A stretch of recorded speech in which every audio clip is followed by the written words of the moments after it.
want to be the person before I walk in the room, they already know who I am. They've already listened to my podcast. A lot of people say like, I'm too busy to do social media. Turn the camera on. He's having a meeting. Like I'm doing this workshop right now. I have cameras here. What's the cost of not having a personal brand? And what's interesting with Oprah Winfrey was even before social media, people think with personal branding, podcasting, oh, it's social media. Personal branding has always been there. You've always needed to put yourself out there to garner a crowd, a community. What Oprah Winfrey was doing, what was she doing? She was sitting down with people and having conversations on camera. Back then it was TV, so there was gatekeepers. Who knows how hard she had to work as a black woman to get what she was, but still, nowadays we have access to that. Everyone, all you guys can be Oprah, especially all the women out there, and to whoever. You can be Oprah, right? By sitting down and having conversations. That's what she did, and she built a brand, right? Let's look at another example. Elon Musk. When you guys hear of Elon Musk, what comes to your mind? Entrepreneur. Entrepreneur. Tesla. That's how people know him. There's hundreds of people out there who want to buy a Tesla, not because it's a cool car, of course it's a good car, but because of Elon Musk. Think about how powerful that is, right? And that's why this is bigger than just money. Because there's hundreds of thousands of people out there who make millions of dollars, but we don't know who they are. They're going to pass away. Okay, cool. We don't know who they are, but this is about legacy. This is about impact, right? When he's no longer here, people can go in and consume his content. The reason this is so big, and I'm showing you guys these examples, is because business and what you guys are doing is around trust. How can I trust you to get the job done? How can I trust you? Imagine now if I can go in and watch content of you. I want to be the person before I walk in the room, they already know who I am. They've already listened to my podcast. Right? And that's what's really powerful. Let's look at another example. Gary Vee. Anyone know Gary Vee? No.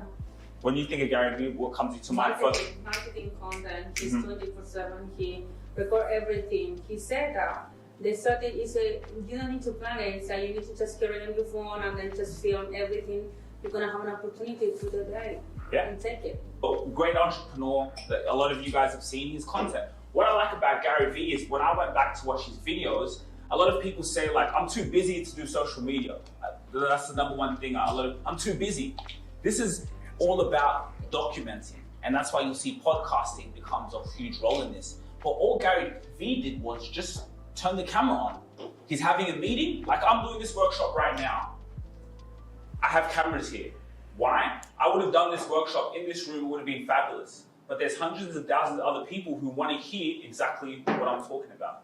So all I'm doing is just documenting this. Now this becomes a podcast. People can hear this, they can listen to this. That's what Gary Vee has done so well, is he documented everything, right? And so legacy is greater than currency. When he's no longer here, not only is this content and this here are digital assets, right? Every time I press record, it's like stocks. They're digital assets because they pay you, YouTube pays you. So now you pass that down onto your children. People can see your work, they can be inspired by your mission. And what's so great about this as well is when you're recruiting a team, right? People on a team, they want to be part of a mission and vision. So Elon Musk, Gary Vee, there's so many people, I want to work for him. They can get the best talent. They can get the best talent because their content is working for them, because they're just turning the camera on, right? So what's the cost of actually not having a personal brand? I've talked about how cool it is and how good it is. What's the cost of not having a personal brand? Well, without a strong personal brand, you're going to spend more on marketing and advertising to get noticed. Yeah, you've got to spend more money on ads, right? We need them ads running. And as you're spending money on ads, you're at the mercy of these platforms. What happens if they take your ads down? How are people going to trust you? Even when you see an ad, a lot of people, I know me personally, when I see an ad, I don't buy something straight away. I want to go in and learn more about the company. Who is the company? Who am I spending my money with? So when you don't have a personal brand, you're just losing your trust, your credibility, right? You can still do really well, but you're going to need to expend more time, more cold calling, more sales, because not enough people know you.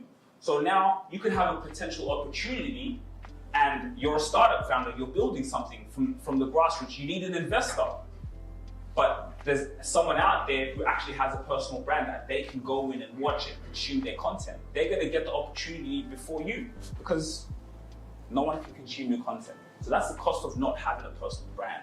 In the marketplace today, you need that. If you really enjoyed this video, make sure to click here, and I'm sure you're gonna love that one.